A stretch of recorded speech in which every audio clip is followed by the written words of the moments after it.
Hello students. In previous lecture we have discussed with the instrumentation of gas chromatography, and in that instrumentation we have discussed with the carrier gas reservoir.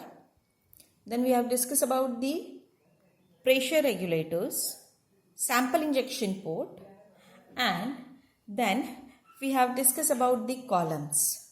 So in that we have discussed the different types of column. Now today we'll discuss about the detectors. So in case of gas chromatography, different detectors are used. So wide variety of detectors are there. We are going to discuss few of them with schematic diagram, advantages, limitations and working. But before starting with that detectors, very first we'll discuss about the characteristics of the ideal detector.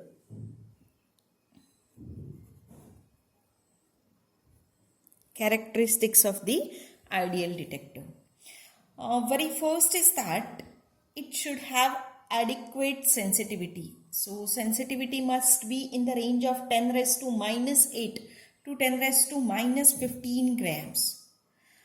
Detector should have good stability and reproducibility. It should able to work from the room temperature to 400 degrees Celsius. That means in between this temperature range, the response of detector should be a linear or it should remain same. Detector response time should be very less. That means within a few, you can say that seconds or fraction of seconds, it should give response. It should be easy to use and it should have high reliability. Then detector should give the similarity of response towards all types of solute as well as for all concentration range. And it should not distract the sample.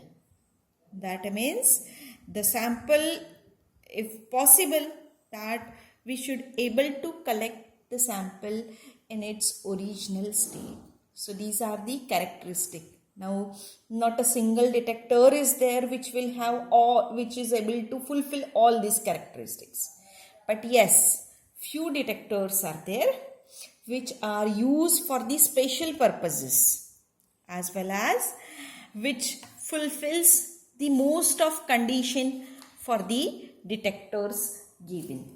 So very first we'll start with the three detectors, that is thermal conductivity detector, flame ionization detector and electron capture detector. So all these three detectors you have already studied in your TYBSc, but as it is included in your MSc syllabus, so we'll start with that. So very first we'll discuss with the thermal conductivity detector, TCD, thermal conductivity detector. So this is a schematic diagram for thermal conductivity detector. What is exactly mean by the thermal conductivity, that I'll explain you. Thermal conductivity is nothing but the measure of ability of substance to conduct the heat. So in this thermal conductivity detector, we are going to measure the ability to conduct the heat. This device, that is this TCD or thermal conductivity detector, is also known as a hot wire detector, or it is also known as a catharometer. So it consists of electrically heated filament surrounded by the carrier gas and column effluent. Resistance of these filament depends on the thermal conductivity of the surrounding gas. So very first we'll discuss about the construction. So device consists of two filaments. So these are the two filaments. These two filaments are the opposite arms of the Wheatstone's bridge circuit, which measures the difference in their resistance. The filament may be made up of, so this filament may be made up of fine platinum or gold or tungsten wire or a semiconducting thermistor. The pure gas, that is carrier gas, is passed over one filament and column effluent is passed over the another filament. When column effluent is not, that is in column effluent sample is not present, at that time what will happen? In both there will be, that is in both filament there will be a carrier gas only, and hence the resistance of both filament will be same. But when a very little amount of, you can say that sample component is present in column effluent, at that time it changes the resistance, and this change in resistance is proportional to the concentration of the component present.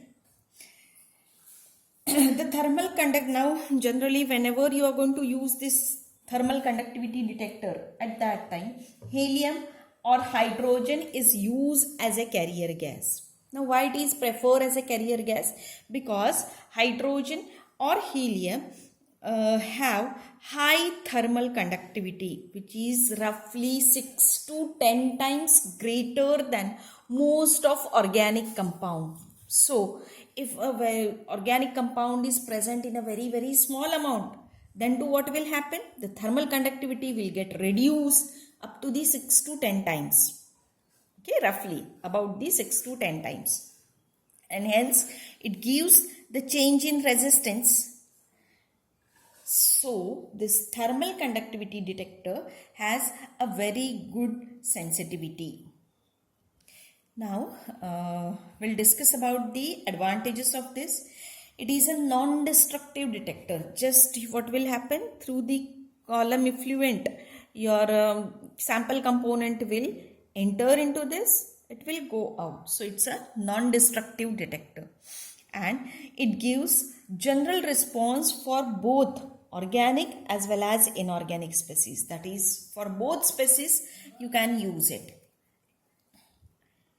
But this detector has some limitations, because if you are going to compare this detector with the others, then the sensitivity is relatively less. That is, it exactly, or you can say that it detects the components up to the 10 raised to minus 8 grams. And this detector is useful for capillary column as a very small amount of sample is used. So these are some limitations. Now we'll discuss with the next detector, that is electron capture detector. Electron capture detector, ECD. So this is a schematic diagram for the electron capture detector. Electron capture detector is most widely used detector for environmental samples, because this detector selectively detects halogen containing compounds such as pesticides and polychlorinated biphenyls. Now we'll see about the construction. This detector consists of the positive and this negative electrodes. Now the radioactive beta emitter source is placed in the path of column effluent. So this is a path of column effluent, and radioactive beta ray emitter is placed in the path. So what will happen? This radioactive beta ray emitter will emit the electrons. The emitted electrons will causes ionization of carrier gas. And due to ionization, what will happen? Ion pairs will produce. Ion pairs means positive and negative ions will produce. So as these positive and negative ions are produced, they will be attracted by these positive and negative electrodes, and they cause a constant standing current between two electrodes. When organic compound is present in the column effluent, that means any compound is present in this column effluent, it captures electrons. So as it captures electrons, what will happen? The current produced will decrease, and it will give the change in response, which is proportional to the concentration of component present. So it's very simple one. Now generally when this detector is used, at that time methane is used as a carrier gas, because it is considered that methane gives or produces very nice or ionization of methane is possible. So therefore that methane is used as a carrier gas, but even other carrier gas are also preferred. The electron capture, now we'll see about the advantages. That is, this detector is non-destructive. That is, just column effluent will enter, it will go out. So just whatever the electron captures, due to that you will observe the change in the current. It is highly sensitive to the molecules containing electronegative functional group such as halogens, peroxides, quinones and nitro groups. This detector is insensitive to the compounds having the functional group such as amino, alcohols and hydrocarbons. So this is considered as a limitation for the electron capture detector. But especially this detector is preferred for the environmental samples. Now we'll discuss with the next, that is flame ionization detector. So this also you have studied in your TYBSc. Flame ionization detector, FID. In flame ionization detector, the column effluent is combined with the fuel, hydrogen and oxidant, that is air or oxygen, to form a combustible mixture. Now this mixture is ignited to form a flame. So this mixture is ignited, it will form a flame, and this flame provides sufficient energy to ionize most organic compounds and some inorganic compounds. So when this flame will ionizes the components of the sample, at that time the gaseous cations and anions will form. Okay.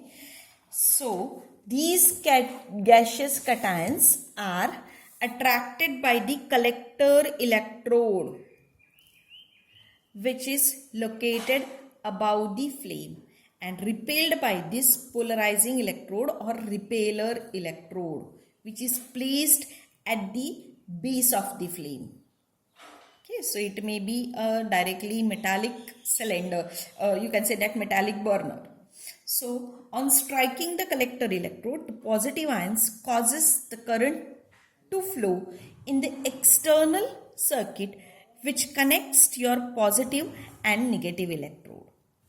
The resulting current is very low, that is, it is in the range of about 10 raised to minus 12 ampere. Hence, it is amplified and recorded. So, number of electrons striking the collector electrode is proportional to the concentration of ionizable sample components that enter in the flame. For this electrode, helium or nitrogen are most often used as a carrier gas. Flame ionization detector is widely used detector. Why it is widely used? Because it is specific for organic compound. But it is insensitive to non-combustible gases such as water, carbon dioxide, sulfur dioxide, carbon monoxide, NOx, etc. But its response to organic compound decreases as number of substituents like oxygen, nitrogen, sulfur and halide increases. Why this detector is most widely used? Because it has a very high sensitivity, that is near about 10 raised to minus 10 gram of sample is present, component of is present in the sample, then too you are able to detect it by using this detector. It is sturdy as well as easy to use. Okay, but one limitation is there, that is it's a destructive detector, because whatever the column effluent enters in the flame, it burns. So it destroys the sample completely. So this is only a disadvantage of flame ionization detector. Some few more detectors are there, but that we'll discuss in the next lecture. Thank you.